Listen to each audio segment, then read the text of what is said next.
Today on The Truth in Crisis.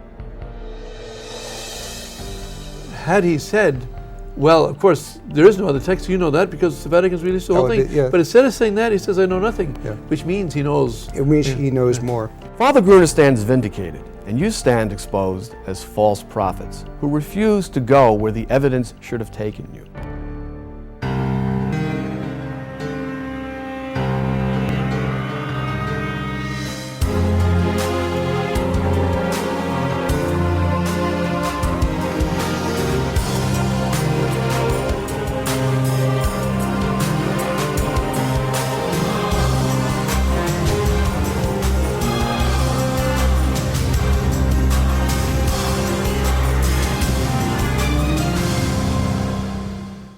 Hello, my name is Don Pinnell, and welcome to The Truth in Crisis. We have all heard about the third secret of Fatima, but what about the fourth secret of Fatima?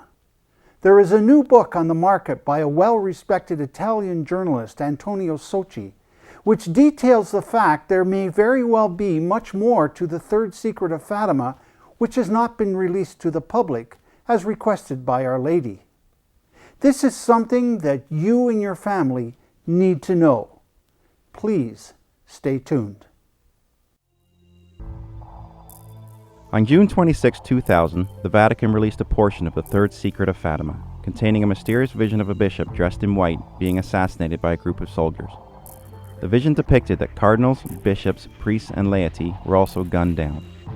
The secret was interpreted as nothing more than the prediction of the shooting of Pope John Paul II in 1981.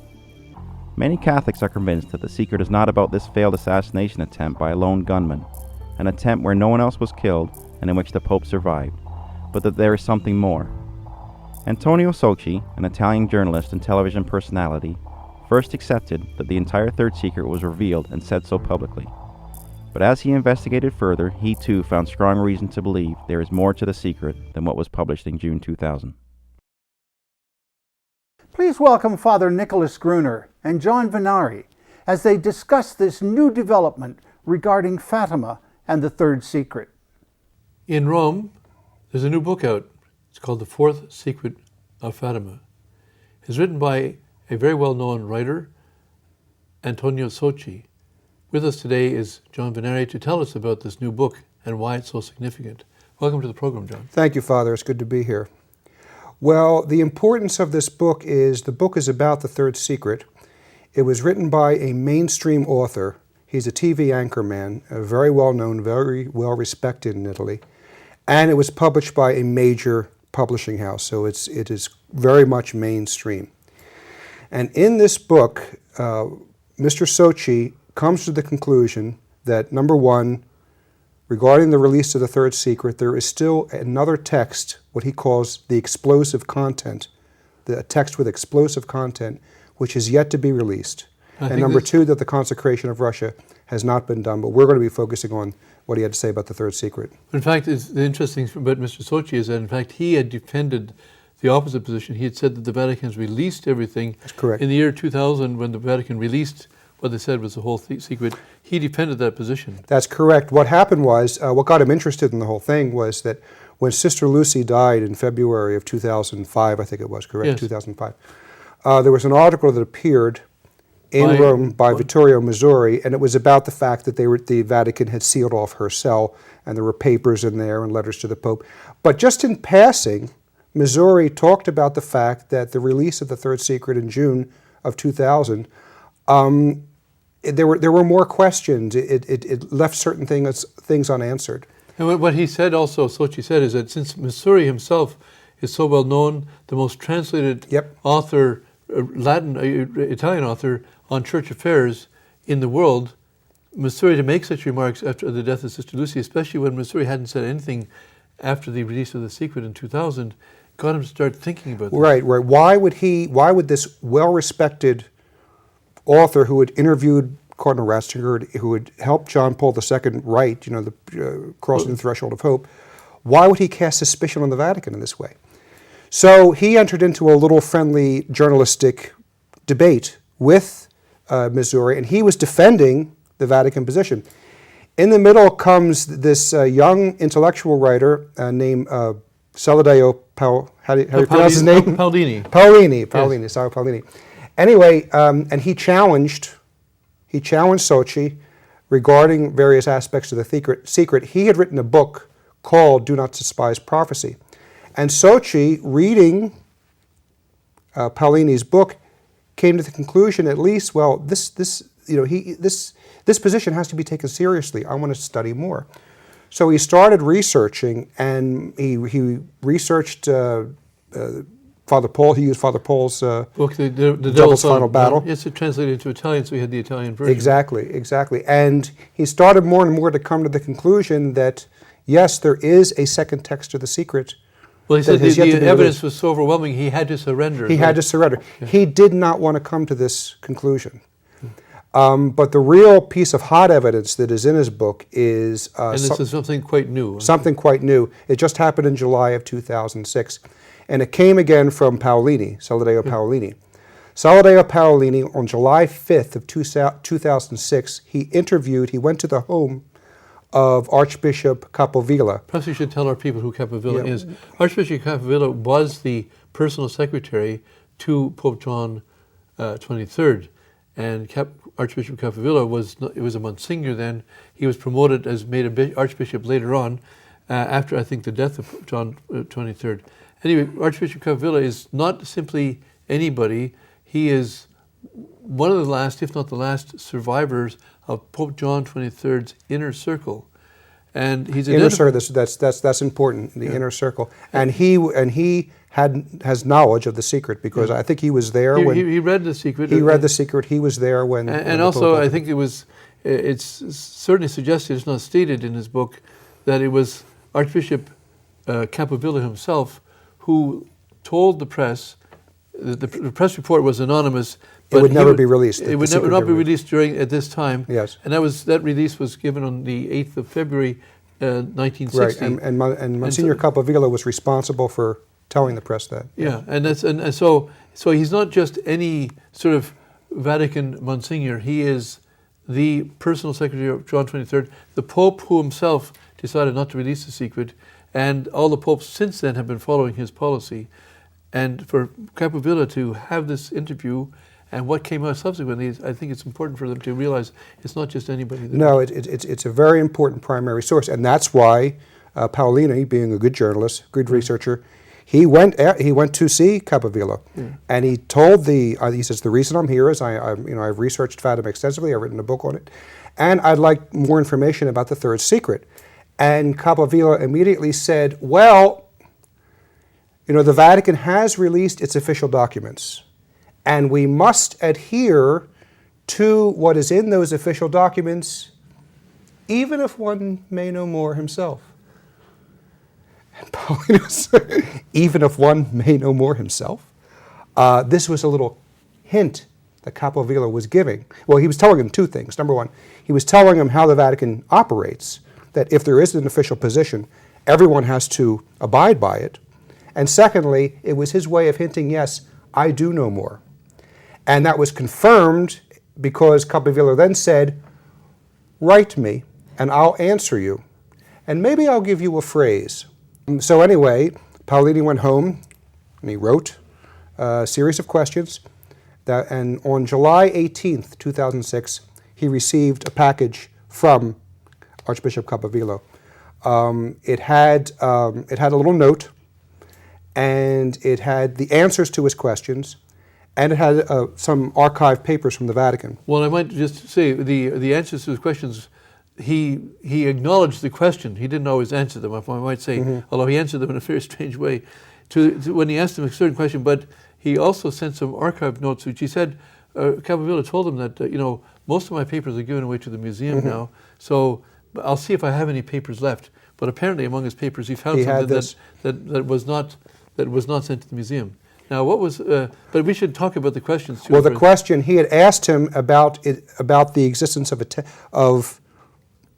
of the third secret that has not been published, and Archbishop Capovilla responded by saying, "I know nothing." So it reminds everybody that talks to me, but I know nothing. It's like some characters say, I know nothing, meaning obviously you know something, because why would you say I know nothing? Well, the point that Soledad was aware of was the fact that he was there when the third secret was opened. He knew the context of the third secret, and yet he said he was in a position to say, there's no other text.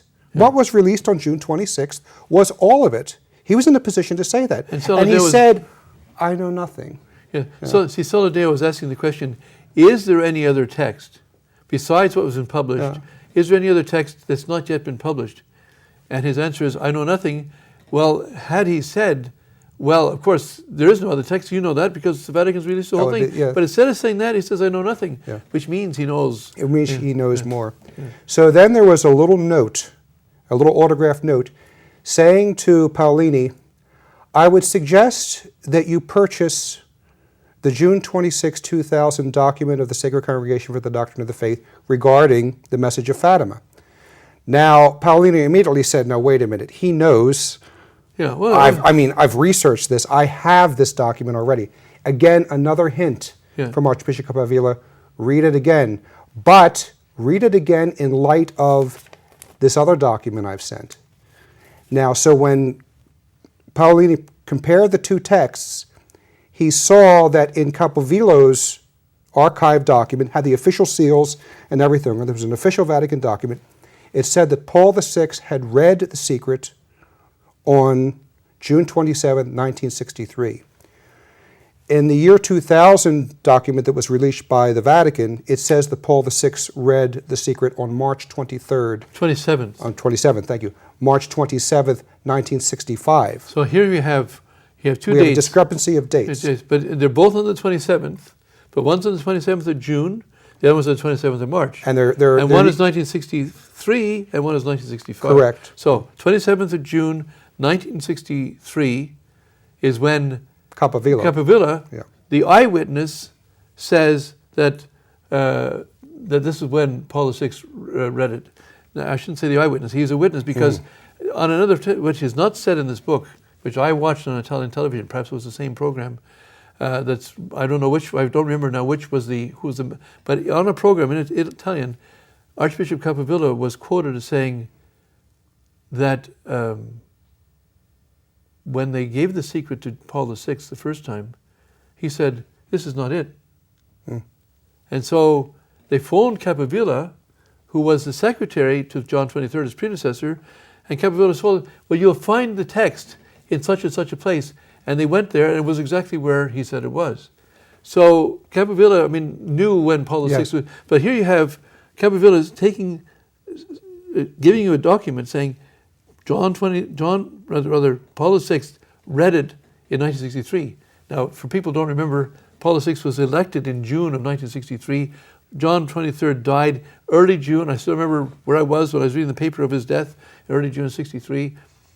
So, and he was elected by the 27th. So here's a very precise date, and Capdevila says he read it shortly after he was elected, and he read it on the 27th of June, 1963. But the Vatican put out, in 2000, Archbishop Bertone says, no, he didn't say no. He just says he read it in 1965 on the 27th of March. So obviously there's a discrepancy. Right, and Paolo, he immediately telephoned Capdevila and asked about this discrepancy. Yes. And Capdevila at this point was a little bit evasive, and he says, well, we're not talking about scripture and that type of thing. There could be some little errors. And Paolini says, well, I'm talking about what is in these, what is printed on these archive texts and the official document. What's happening here? And there was a little more evasion, saying that, I think he said something like, oh, well, maybe the package Capdevila is different from the package Bertone or something like that. He said but at a certain point, even Capdevila said, I'm quite lucid, and what I'm telling you is the truth. Yes, he said I'm telling the truth. But but he's saying, but at some point he was forced to say, but I'm not saying that Bertone has made a mistake. Exactly. And this is because, knowing Paolini, he is insistent enough. Dogged, yes. Yeah, so he's going to say, well, I'm telling the truth, and Bertone's telling the truth, and all of a sudden then it hit. It hit Paolini, and he said, so what you're saying then is that there are two different texts of the secret. He said there are two texts of the secret. And Capovillo, there was a little pause, and then he said, precisely so. Yeah, and that's the This for is the first time you have a witness saying. For the very first time, we have a Vatican official, a retired one, but who was in the orbit, Yes. admitting that yes, there are two different texts Yeah. of the secret, and Sochi, comments on that right away. Yeah, and so this is here we have then the book is revealing this new fact. I mean, the fact has always been there. It's confirming it from a Vatican from a witness saying yes, there are two texts, and which is what the case of chapter 12 of the Devil's Final Battle, proving that there are too many discrepancies. The only way you can explain all these discrepancies is two texts. Well, now we have an eyewitness saying yes, there are in fact two texts of the secret. That is a major discovery. And he keeps going with in the rest of this particular chapter. About the discrepancies between the two texts, and or I should say, evidence that makes us conclude that there is a second text yet unpublished. And one of the most interesting has to do with the Portuguese regional, the dialectical expressions. In English, we don't talk about dialects for the most part. There are some English dialects in England, but languages, especially that have grown up over the centuries, that in Europe. There are certain regions speak a certain way. I know that in the north of Italy, the Piedmont has got a Piemontese dialect. Well, same thing in Portugal. There are dialects in Portugal. Right. So you're talking about a dialect that what's it that Sochi discover about this dialect? Well, what happened is he pointed out that Cardinal Ottaviani had said that when John the 23rd read the secret, he said, John the 23rd said, I understood everything completely. But Fra Michele of the Holy Trinity and Archbishop Capovillo say that when John the 23rd read the secret, he needed to call in a Portuguese priest to help with certain dialect expressions of dialect that were the Portuguese that he couldn't quite understand. So a certain region of Portugal where Sister Lucy came from, right. She wrote it down in Portuguese. She used some expressions that are only used in that part of Portugal, and John 23rd's Portuguese was not quite up to the mark to understand those several expressions. Exactly. So he concludes that because we have a report that John the 23rd read the secret without the aid of a translator, and then he did at one point need a translator. That means there are two texts. But Sochi takes it one step further. He enlisted the help, yes, of this a woman who was an expert in the Portuguese language. And she had done an extensive study on the Portuguese text of Sister Lucy that was released by the Vatican on June 26th, the 4-page text that describes the vision of the secret, the bishop dressed in white, falling to the ground, he's killed. Yeah. She said two things about this. She said, number one, that the Vatican's official translation is a mistranslation, and she thought that was very odd in such an important document. And number two, what the Vatican released from Sister Lucy contains no regional or dialect expressions in Portuguese, which means there has to be another text that has these regional expressions that John the 23rd needed help with. Yes. So that's something else that Sochi has uncovered. And there's one other thing I think we should talk about his book, and I realize that we're running out of time on this, but it's very important that Sochi also says and suggests very strongly that first of all, even Paulini, in talking to Sochi, talks about, or talking to Archbishop Capovillo, Paulini suggests that there's some sort of law of silence. Yes. But he uses the word omerta, which is omerta siciliana, which is an Italian expression saying that there's some sort of criminal activity imposing silence. Yes, that was at the cost of one's life if you don't maintain silence. Yes, that's the expression. Paulini said that when he had read that Capovillo said, "I know nothing." Yeah. It became clear that there was this mafia type imposition of silence. Yes.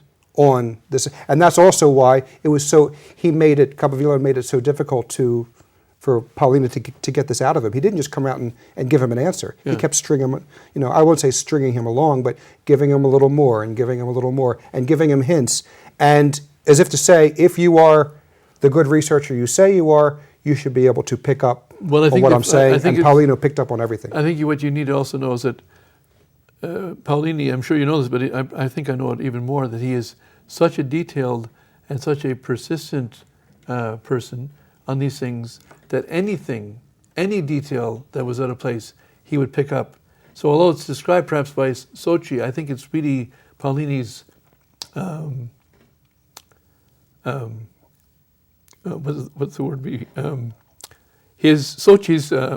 Paulini's attention to detail over the years that would, what would you say? Almost, he was much better match for Capdevila. He doesn't come across that way, so you don't think he's going to have that kind of approach.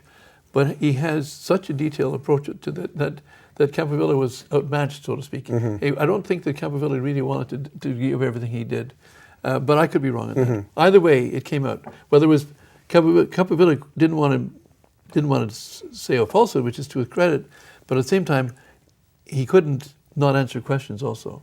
And so he gave the least amount he could, and that's what I think we ended up with. Well, the importance of the book can't be overemphasized, and I'm sure the Fatima Crusader and your other organs of transmitting the message will be talking more about it. Yeah, certainly. But the point I wanted to bring out, that with this thing, that my major point is this, that Sochi, within the light of all this fact, says that, it seems that there is a extraneous or external body outside the church that has put pressure on even the highest officials of the church to not release the secret to the faithful, and that they want to, but nevertheless they find themselves constrained not to. And so they found a way to do it, which is, one is to put out what they thought they could get away with, so to speak, but at the same time they released the secret through other means. That Pope John Paul II and Cardinal Ratzinger, through other means, and I would say especially Pope John Paul II, that Pope John Paul has been giving the secret in other ways without identifying it as a secret. And Sochi points out that when the Vatican says we've released the whole secret, they're not saying we released the whole secret on June 26, 2000. We've released the whole secret in other discourses and so forth, not identifying it as a secret. And so, and one of those places, certainly John, the Devil's Final Battle, points this out, that on the 13th of May 2000, the Pope tells us to avoid the tail of the dragon that drags down a third of the stars of heaven, which is talking about the Catholic clergy. And I would urge people to read that passage again. And passages like this, the Pope was giving away the secret, but he didn't say it was a secret. And I think this is important. Sochi brings Well, this it's out. important too, because that way, if someone asks a Vatican official, has it all been released? They can say yes. It's all been released, because John Paul II did it kind of obliquely without even saying specifically, here I'm telling you what the content of the secret is. Yes. And so but that's something that Sochi brings up, but I think it also reminds me of the need for prayers for the Holy Father. As our Lord himself said to Lucy of Fatima, pray a great deal for the Holy Father.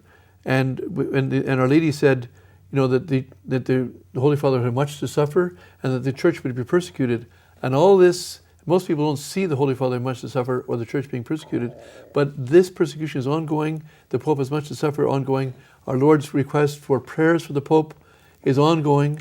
And we see, I think, that Sochi pulls that cover off in part in his book by pointing out that there may well be powerful forces outside the church imposing pressure on the highest officials. He means the Pope not being able to release the secret because he's under these pressures. And I think that's a very important contribution of Sochi's book also. And so I would urge people to read the book, and we will be talking more about it on the website. Well, as it's not in English yet, Yeah. but we hope it will be. Yeah, well, for those who can read Italian, certainly. And read your report on the web, as they can read it there now. And there's more to come on the subject. But thank you for being with us today, John. Thank you, Father. We now join Christopher Ferreira with a healthy dose of the truth. For more than 25 years, Father Nicholas Gruner and the Fatima Center took a position concerning the message of Fatima that was supported by all of the evidence brought to bear on the subject. They argued consistently that the consecration of Russia, as Sister Lucy herself repeatedly testified, required the participation of the Pope and all the bishops in the world in a solemn and public ceremony in which Russia was mentioned one can hardly consecrate a place without mentioning it. Concerning the third secret of Fatima, Father Gruner and his apostolate consistently argued that the secret must begin with the words that Sister Lucy wrote in her fourth memoir, confided to her by Our Lady of Fatima. In Portugal, the dogma of the faith will always be preserved, to which Sister Lucy added, etc., to indicate more words of Our Lady to follow. The apostolate argued that clearly this was a reference to a crisis in faith and discipline throughout the Church outside of Portugal. And this, as I say, was unanimously the conclusion of Fatima scholars. Well, their persistence in advocating these positions has been vindicated. Antonio Socci, an Italian celebrity who has no connection to the Fatima Center, to Father Gruner, to Roman Catholic traditionalists or so-called Fatimite extremists, has published his own study of these questions, entitled The Fourth Secret of Fatima. In this study, Mr. Socci, reviewing all of the available evidence, reveals that he was once convinced that Father Gruner and the apostolate were wrong, but was forced to come to the opposite conclusion and agree that they're completely right about both of these issues. Socci argues that the consecration of Russia has not been done because the bishops have not participated and Russia has not been specifically mentioned in any consecration ceremony. He further concludes that the third secret of Fatima consists of two texts, just as Father Gruner and the apostolate have argued. The first being the Vision of the Bishop in White, published in 2000 by the Vatican, and the second text being the words of Our Lady of Fatima, which would follow her reference to the dogma of the faith being preserved in Portugal but not elsewhere. In closing, let me say this to the organs of post-conciliar correctness in the Church, who ridiculed Father Gruner and the apostolate for the better part of 25 years. I'm talking about The Wanderer, Catholic Answers, Father Fox. You know who you are. Father Gruner stands vindicated, and you stand exposed as false prophets who refuse to go where the evidence should have taken you. Unlike Mr. Socci, who had the honesty to follow the evidence to a conclusion that he once rejected, but was forced to accept in good faith, you refused to go where the evidence should have led you. And for that, you should be ashamed. In fact, all of you, every one of you, owes the Church an apology. For The Truth in Crisis, I'm Christopher A. Ferrara. Thank you for joining us today. Please watch us next week when we introduce another exciting episode of The Truth in Crisis. Keep current on the events that surround the world in the Fatima Message. Call 1-888-FATIMA-1 for your issue of the Fatima Crusader, the largest publication on Our Lady's urgent message. Receive your free copy of this quarterly publication by calling 1-888-FATIMA-1. Call now. For an in-depth look at the Fatima Message, log on to the Fatima Network website at www.fatima.org. Our Lady of Fatima said, "If my requests are granted, Russia will be converted and there will be peace. If my requests are not granted, Russia will spread her errors throughout the world, raising up wars and persecutions against the Church. The good will be martyred, the Holy Father will have much to suffer. Various nations will be annihilated." For more information, please call us at our toll-free number 1-888-FATIMA-1. That's 1-888-328-4621. You can also find out more on our website, www.fatima.org.